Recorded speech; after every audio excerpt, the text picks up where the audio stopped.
Start हो गया? चलिए देखिए, चैप्टर आज हमारा जो है वो है उत्प्रेरण, और टॉपिक है आज का हमारा उत्प्रेरण या उत्प्रेरक। दोनों में डिफरेंस समझिए, उत्प्रेरण और उत्प्रेरक क्या होता है। मान लीजिए बेटा हमने कोई एक रिएक्शन लिख ली KClO3, इसको क्या कहते हैं, बहुत ध्यान से देखिएगा जो उसमें हो रहा होने दीजिए, आप अपना यहां से मन से पढ़िए। K को बोला पोटेशियम, K को क्या बोलना है पोटेशियम, और ClO3 को क्या बोलेंगे क्लोरेट, क्लोराइड नहीं बोलेंगे, ध्यान रखिएगा क्या बोलेंगे, ClO3 को क्या बोला क्लोरेट। अब यहां पर हमने ले लिया MnO2, अभी MnO2 को बता देंगे क्या है, ये Mn को कहेंगे मैग्नीज, ठीक है, दो को बोला डाई, और O को क्या बोलेंगे ऑक्साइड, मैग्नीज डाई ऑक्साइड, तीन बना दिया, ठीक है। अब जैसे ही मतलब मैग्नीज डाइऑक्साइड मैंने लिया तो ये टूट गया KClO प्लस O2 में। K को क्या बोला बेटा पोटेशियम, और Cl को क्या बोलेंगे अब क्लोराइड, अब क्लोराइड बोलेंगे, ठीक है, और O को क्या बोलेंगे ऑक्सीजन, ऑक्साइड नहीं क्या बोलेंगे ऑक्सीजन। और ये जो MnO2 जैसे लिया था अंत में हमको वैसे ही क्या हुआ प्राप्त हो गया, यानी मैग्नीज डाइऑक्साइड, ठीक है, मैग्नीज डाइऑक्साइड। अब यहां ध्यान दीजिएगा, ये जो हमने लिया है ये क्या है उत्प्रेरक है, और जो अंत में मिला ये भी क्या है उत्प्रेरक है। तीर के इधर लिया गया चीज क्या है अभिकारक है, क्या है अभिकारक, और तीर के उधर ये दो चीजें बनी हैं, ये क्या है उत्पाद है। तो अब ध्यान से समझिएगा, देखिए यहां पर MnO2 किसका काम कर रहा है उत्प्रेरक का।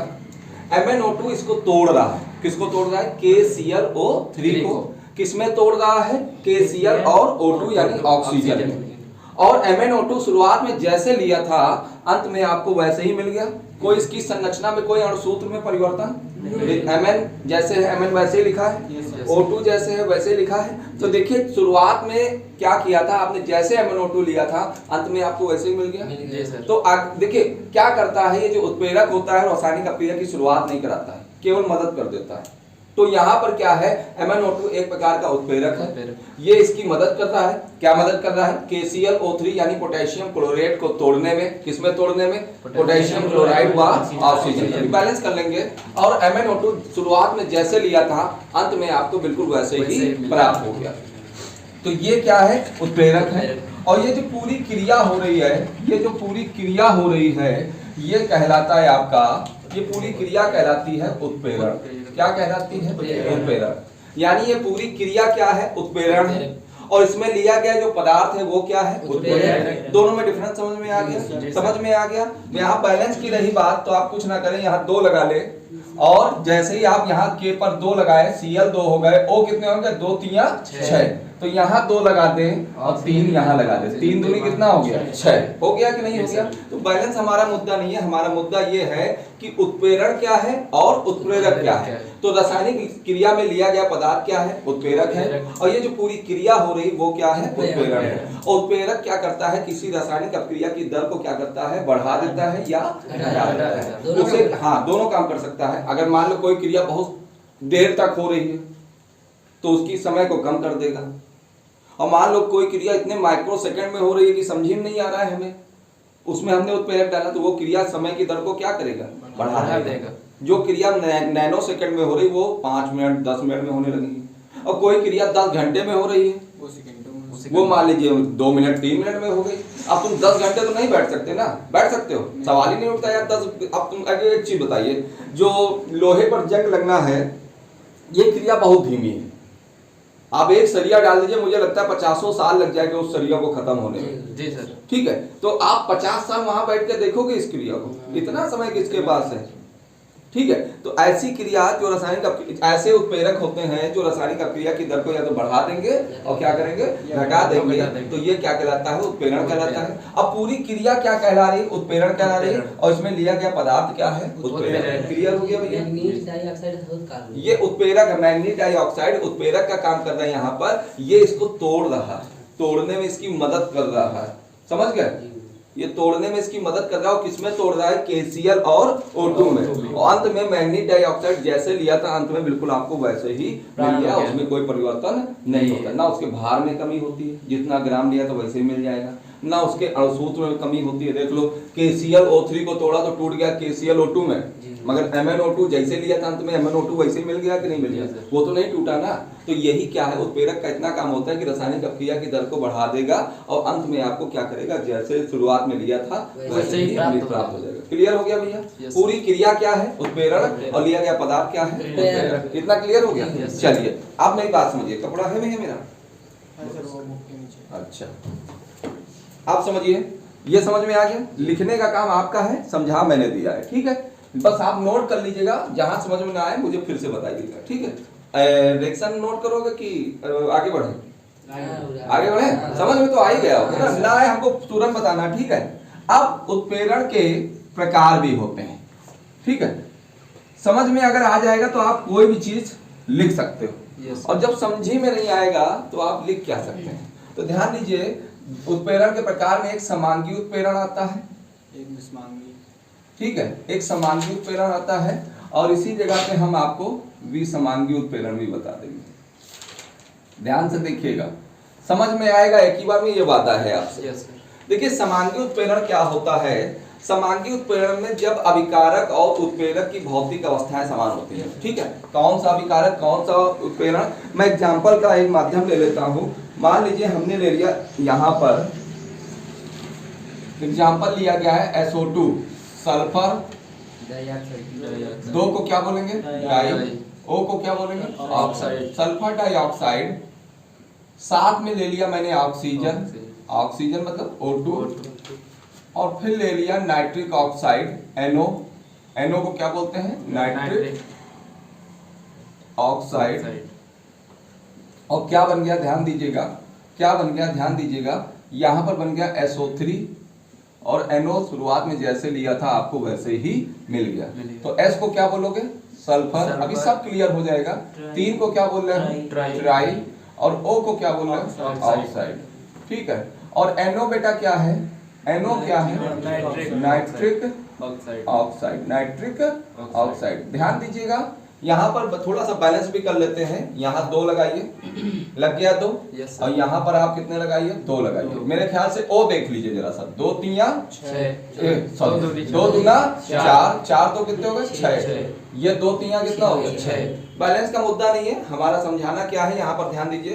तीर के इधर थोड़ा ध्यान दीजिएगा, ये जो 2 पदार्थ लिए गए हैं ये है अभिकारक, और तीर ये जो लिया गया है ये क्या है, उत्प्रेरक। क्या है, उत्प्रेरक। उधर से कोई मतलब नहीं है, ठीक है? अब कह रहा है समांगी उत्प्रेरण में लिया गया पदार्थ जो है अभिकारक और उत्प्रेरक की भौतिक अवस्थाएं समान होती है। मतलब इनका कहने का मतलब है, या तो अभिकारक गैस है, अभिकारक क्या है, गैस है, तो उत्प्रेरक भी क्या हो, गैस हो। अभिकारक अगर आपका क्या है, ठोस है, तो उत्प्रेरक भी क्या हो, ठोस हो। अभिकारक अगर द्रव है तो उत्प्रेरक भी क्या हो, द्रव। यानी दोनों की भौतिक अवस्थाएं क्या होनी चाहिए, समान होनी चाहिए, ठीक है? अब देखिए यहाँ पर मैं आपको बताता हूँ, सल्फर डाइऑक्साइड क्या है, गैस है, गैस जी से प्रदर्शित कर रहा है, ठीक है? गैस को जी से। ऑक्सीजन भी गैस है, आपको भी पता है, यस सर, प्रेजेंट टाइम में देख लो। और नाइट्रिक ऑक्साइड भी क्या है, गैस है। तो आप देखिए ये भी दोनों गैस है, और लिया गया जो नाइट्रिक ऑक्साइड है यानी जो उत्प्रेरक है वो भी क्या है, गैस है। तो यहाँ दोनों की भौतिक अवस्थाएं समान है कि असमान है भैया, पक्का समान है, क्योंकि ये भी गैस है और ये भी गैस है। जब भौतिक अवस्थाएं समान होती हैं तो वो क्या कहलाता है, समांगी उत्प्रेरक। तो आप डिफिनीशन क्या बोल दोगे, जब अभिकारक और उत्प्रेरक की भौतिक अवस्थाएं क्या समान हो तो क्या कहलाएगा, समांगी उत्प्रेरण कहलाता है। याद हो गया, ये याद हो गया। ये अब अगला कौन सा है, समांगी के बाद विसमांगी उत्प्रेरण है। इसमें एग्जांपल देख लीजिए। अब की क्या होगा, समांगी का जस्ट अपोजिट होगा। आपने ले लिया हाइड्रोजन, भैया शरद ये हो गया हाइड्रोजन बेटा, और ये हो गया O2 क्या है, ऑक्सीजन। हाइड्रोजन और ऑक्सीजन ले लिया, और यहाँ पर हमने ले लिया प्लेटिनम। प्लेटिनम काफी महंगा बन जाएगा बेटा, ये बन जाएगा H2O, क्या बन गया, जल बन गया। और प्लेटिनम शुरुआत में जैसे लिया था अंत में आपको वैसे ही मिल गया प्लेटिनम। देखो हाइड्रोजन ये क्या है बेटा, अभिकारक है सर जी, प्लेटिनम अभी सही करते हैं, प्लेटिनम, ठीक है। ये क्या है, अभिकारक, और ये क्या है बेटा? उत्प्रेरक। इधर ही से मतलब है। आपको भी पता है हाइड्रोजन गैस होती है, यस सर, सभी जानते हैं। ऑक्सीजन भी गैस होती है, मगर प्लेटिनम धातु है और जितनी धातुएं हैं वो ठोस हैं। क्या है? ठोस है। ठोस का मतलब सॉलिड है ना? तो अभिकारक क्या हो गया आपका? गैस। और ये क्या हो गया? ठोस।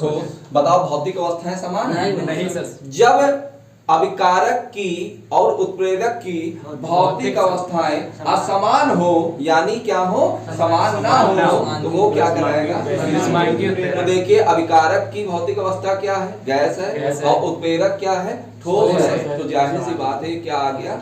क्लियर हो गया? इसका एग्जांपल खट्टे से लिख डालो।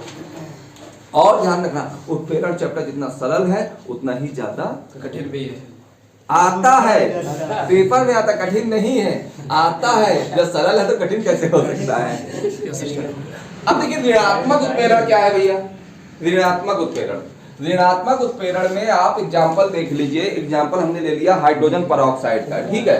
क्या ले लिया? Hydrogen peroxide. भैया ध्यान देना थोड़ा सा, ये हो गया H2O2, ये हो गया हाइड्रोजन परऑक्साइड।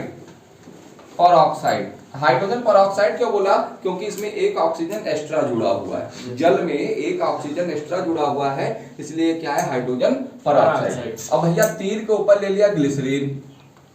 क्या ले लिया? ग्लिसरीन। और ये टूट गया आपका H2O में यानी जल में, और किसमें टूट गया? O2 ऑक्सीजन में। ठीक है, थोड़ा बैलेंस का देख लो, यहाँ पर 2 लगा लो। Yes sir. कितने H हो गए? 2 दूना 4। यहाँ 2 लगा लो, 2 दूना कितना हो गया? 4। ऑक्सीजन कितने हैं? 2 दूना 4। ये 2 और ये 2 कितने हो गए? 4। अब मेरी बात समझो, मुद्दा क्या है? हाँ, ग्लिसरीन का भी सूत्र देख लो यार, ग्लिसरीन का भी सूत्र देख लो। ग्लिसरीन या ग्लिसरॉल कुछ भी लिखा हो सकता है, हाई स्कूल में बेटा पढ़ के आए हो।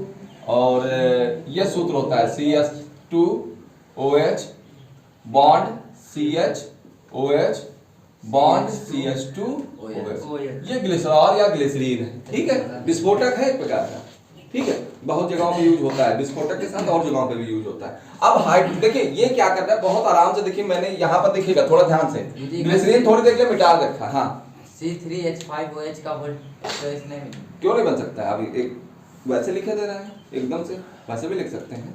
ऑक्जेलिक अम्ल ऐसे ही लिखते हैं दूसरी तरीके से जो आप कह रहे हो। जैसे ऑक्जेलिक अम्ल ये होता है COOH बॉन्ड COH, तो बहुत लोग लिख देते हैं C2H2O4, ऐसे लिख देते तो कौन सा गलत हो गया? ठीक है, उससे ना घबराइएगा है। अब देखिए यहाँ पर ऋणात्मक उत्प्रेरण में क्या हो रहा था? जब पहले क्रिया जब साधारण रूप से चल रही थी तो H2O2 किसमें टूट रहा था? जल और ऑक्सीजन, नॉर्मल रूप से चल रहा था, बहुत आराम से चल रही थी। इसी जगह पे क्या हुआ? इसमें बीच में आ गया ग्लिसरीन। क्या आ गया? ग्लिसरीन। तो ग्लिसरीन ने क्या किया? जितनी तेजी से हाइड्रोजन परऑक्साइड टूट के जल और ऑक्सीजन बन रहा था, और जैसे ही ग्लिसरीन डाल दिया, इसके टूटने की दर क्या हो गई? धीमी पड़ गई। क्या हो गई? धीमी पड़ गई। अब जितनी तीव्रता से जल और ऑक्सीजन बन रहा था, अब उतनी तीव्रता से नहीं बन रहा है। यही कहलाता है ऋणात्मक उत्प्रेरण। आप समझिए स्व उत्प्रेरण क्या है? स्व उत्प्रेरण। अब यहाँ क्या आ गया स्व उत्प्रेरण में? भैया समझो, सभी चीजें इंपॉर्टेंट है और किसी ना किसी सन में आई है, ठीक है? तो इनको महत्वपूर्ण कहना हमारे लिए नहीं होगा, सब कुछ इंपॉर्टेंट चल रहा है। स्व उत्प्रेरण का मतलब स्वयं कोई उत्प्रेरण का काम करने लगे। ऐसी अक्रिया, उसमें कोई एक पदार्थ क्या होगा, अलग से तुमको उत्प्रेरक लेने की आवश्यकता नहीं है। कोई एक पदार्थ पूरी क्रिया में किसका काम करेगा? उत्प्रेरक का काम करेगा। देखो मैं कैसे दिखाता हूँ। यहाँ पर भैया हमने लिख दिया बेटा CH3 COO C2H5। C2H5 का नाम होता है, फिर नाम सीखिए, और इतने भाग को जितना मैंने ऊपर अंडरलाइन किया है इसको कहते हैं एसीटेट। एसीटेट है, हाँ, परेशान ना हो, अभी जब ऑर्गेनिक केमिस्ट्री पढ़ाएंगे तो आपको पूरा समझ में आएगा, ठीक है? तो C2H5 को बोला एथिल, CH3 CO को क्या बोला? एसीटेट। और इसका हमने क्या कर दिया? जल अपघटन कर दिया, यानी जल के द्वारा क्या किया? इसको हमने तोड़ दिया। जल अपघटन का मीनिंग होता है जल के द्वारा किसी चीज को तोड़ना, और जल के द्वारा किसको तोड़ रहा है? Ethyl acetate. क्लियर हो गया यहाँ? अब मैंने इसको तोड़ा तो ध्यान रखिएगा, मैं थोड़ा जानकारी के लिए बता दूं, H2O में H होता है और क्या होता है? OH। यहाँ पर देखिए 2 H है, यहाँ कितने H है? दो। एक O है, एक O है, H2O में HOH होता है। अब ध्यान दीजिएगा, ये C2H5OH, C2H5 के साथ क्या मिल जाएगा? OH। तो ये निकाल दो यहाँ पर, C2H5 के साथ क्या मिल गया? C2H5 के साथ मिल गया OH। C2H5 को क्या बोलेंगे भैया? एथिल। और OH को क्या बोलेंगे? अल्कोहल। Very good. अब ध्यान दीजिएगा भैया, यहाँ पर ऊपर वाला अंडरलाइन जो कर रखा है CH3COO, इसके साथ क्या मिल गया? H। तो ये लिख दिया हमने CH3 एसिटिक अम्ल COOH। इसे कहते हैं एसिटिक अम्ल, जिसको विनेगर बोलते हैं, सिरका बोलते हैं। एसिटिक अम्ल जो घर में सिरका खाते हैं, ठीक है। अब ध्यान दीजिएगा, ये पूरी क्रिया हो रही है, यानी एथिल एसीटेट को जल के द्वारा टूट रहा है और क्या बन रहा है? एसिटिक अम्ल और तो एथिल अल्कोहल। जैसे जैसे एसिटिक अम्ल की मात्रा बढ़ती चली जाएगी, वैसे वैसे ये किसका काम करेगा? उत्प्रेरक। स्वयं देखिए, अभिक्रिया में पदार्थ किसका काम कर रहा है? उत्प्रेरक। तो यहाँ जब ज्यादा बनेगा, मेरी बात समझो, जब ज्यादा बनेगा, जब ज्यादा एसिटिक अम्ल बनने लगेंगे तो ये क्रिया क्या होने लगेगी? बहुत तेजी से होने लगेगी। यानी जल जल्दी जल्दी एथिल एसीटेट को तोड़ेगा और किसमें तोड़ देगा? एसिटिक अम्ल और एथिल अल्कोहल। तो यहाँ देखिए, बना हुआ जो उत्पाद है, इधर तीर की ओर क्या है? उत्पाद है, और तीर के इधर क्या है? अभिकारक। तो बना हुआ जो उत्पाद है स्वयं किसका काम कर रहा है? जैसे जैसे इसकी मात्रा बढ़ती जाएगी, ये क्रिया उतनी ही तेज होती चली जाएगी। शुरुआत में एक बना तो थोड़ी बढ़ी, फिर दो बना फिर थोड़ी बढ़ गई, फिर तीन बना फिर उससे तेज हो गई, फिर चार बना फिर और तेज हो गई। तो जैसे जैसे एसिटिक अम्ल की मात्रा क्या होती चली जाएगी? बढ़ती चली जाएगी। और यहाँ पर आप देखोगे क्रिया की दर क्या होगी? जल घटन का काम बहुत तेजी से शुरू हो जाएगा। तो पूरी अब क्रिया में देखिए, ये उत्प्रेरक का काम कर रहा है। Yes sir. क्लियर हो गया कि नहीं क्लियर हो गया? तो ये किसका काम कर रहा है? उत्प्रेरक। स्वयं उत्प्रेरक का काम कर रहा है। कौन कौन? हमको अलग से तो नहीं लेना पड़ा कोई उत्प्रेरक, नहीं सर। यही काम कर गया कि नहीं कर गया? तो इसे कहते हैं स्व उत्प्रेरक। चलो लिख लो। अब आ जाइए वर्धक। वर्धक क्या है? वर्धक का मतलब है मोटिवेटर। मोटिवेटर बहुत अच्छा उदाहरण अगर मैं देखूं तो ये एग्जांपल हम लोग बहुत बार आपकी पढ़ने वाले हैं। N2 को क्या बोलेंगे? नाइट्रोजन, ठीक है। O2 को क्या? H2 को क्या बोलेंगे? हाइड्रोजन, ठीक है। और हाइड्रोजन, और ये क्या होगा? ध्यान दीजिएगा, ये दोनों दिशाओं में क्रिया हो रही। बहुत ध्यान से देखिएगा बोर्ड की ओर। और यहाँ आपने क्या ले लिया? आयरन, और देखिए ब्रैकेट में हमने MO लिख दिया, ये है मॉलिब्डेनम। समझिएगा मेरी बात को। और यहाँ बन गया NH3, यानी क्या बन गया? अमोनिया। क्या बन गया? अमोनिया। यहाँ मैंने आगे 2 लगा दिया, आप क्या करोगे? यहाँ पर 3 लगा दो। 3 दूनी कितना हो गया? 6। देखिए 2 3 कितना होता है? 6। और N कितने हैं? 2। यहाँ N कितने हैं? 2। बैलेंस का मुद्दा नहीं है, यहाँ समझने का। अभी पढ़ाएंगे बेटा, अभी दूसरी बैच पढ़ा रहे हैं, पहली बैच अभी नहीं आए हैं, कुछ लोग आए हैं, तो वेट कर लो थोड़ा, ठीक है। अभी पता नहीं समय कितना हो गया, हम पढ़ा रहे हैं। 9:30 पे आइए, 9:30 पे आइए। देखो नहीं, देर नहीं होगी। ये क्या है? नाइट्रोजन, और ये क्या है आपका? हाइड्रोजन। आप ध्यान दीजिएगा मेरी बात को, यहाँ पर नाइट्रोजन और हाइड्रोजन मिलकर क्या बना रहा है? अमोनिया। ये ऐसे नहीं बन रहा है। आप कभी गए होंगे ऑफिस में, 2 लोग छुट्टी मांगने, जब छुट्टी मांगने जाते हो तो पीछे वाला आपके उंगली करे रहता है, तुम चलो यार प्रधानाचार्य से पूछ लो, चला है ना। तो ये क्या है? ये उत्प्रेरक है। जो उंगली कर रहा है? नहीं, ये उंगली कर रहे हैं। ये वर्धक है। ये इसको पीछे से ढकेल रहा है, तुम छुट्टी मांगो, चलो किसको? इसको। ठीक है। तो मॉलिब्डेनम क्या कर रहा है? इसको उकसा रहा है। क्या करने के लिए? नाइट्रोजन और हाइड्रोजन मिलकर क्या बनाने के लिए? अमोनिया। खाली ये नहीं, इनकी हिम्मत ना है, पीछे से हौसला दे रहे हैं कि भैया चलो आगे, छुट्टी मांग लो, तो प्रधानाचार्य जी छुट्टी दे देंगे, ठीक है। तो मॉलिब्डेनम क्या है? एक मोटिवेटर है, प्रमोटर है, वर्धक है। यहाँ वर्धक है। इस मॉलिब्डेनम ने क्या किया? आयरन को क्या किया? प्रेरित कर दिया, बढ़ा दिया, और जैसे ही बढ़ाया तो नाइट्रोजन और हाइड्रोजन मिलकर क्या बना दिया? अमोनिया। क्लियर हो गया? तो यहाँ MO किसका काम कर रहा है? और Fe किसका काम कर रहा है? और इसको क्या कर रहा है? प्रेरित कर रहा है। वो आपके एक प्रकार का पीछे उत्साह बढ़ा रहा है। तो यही उत्साह बढ़ा के नाइट्रोजन और हाइड्रोजन मिलकर क्या बनवा रहा है? अमोनिया। क्लियर हो गया? चलो लिख लो इसको, एग्जाम्पल मेन है जी सर। डिफिनेशन तो तुम एक एक लाइन की है। वर्धक के बाद हम लिखेंगे उत्प्रेरक विष। अगली हेडिंग हमारी अपनी खुद की ये रहेगी, किताब की उत्प्रेरक विष। अब इसी एग्जांपल में एक पंथ दो काज करेंगे हम लोग, ध्यान दीजिएगा यहाँ पर। Yes sir. हो गया बेटा। अब आइए, ये मॉलिबेंडम मिटार दे रहा है, ठीक है। यहाँ नाइट्रोजन और हाइड्रोजन क्रिया कर रहे हैं, क्या बना रहे हैं? अमोनिया।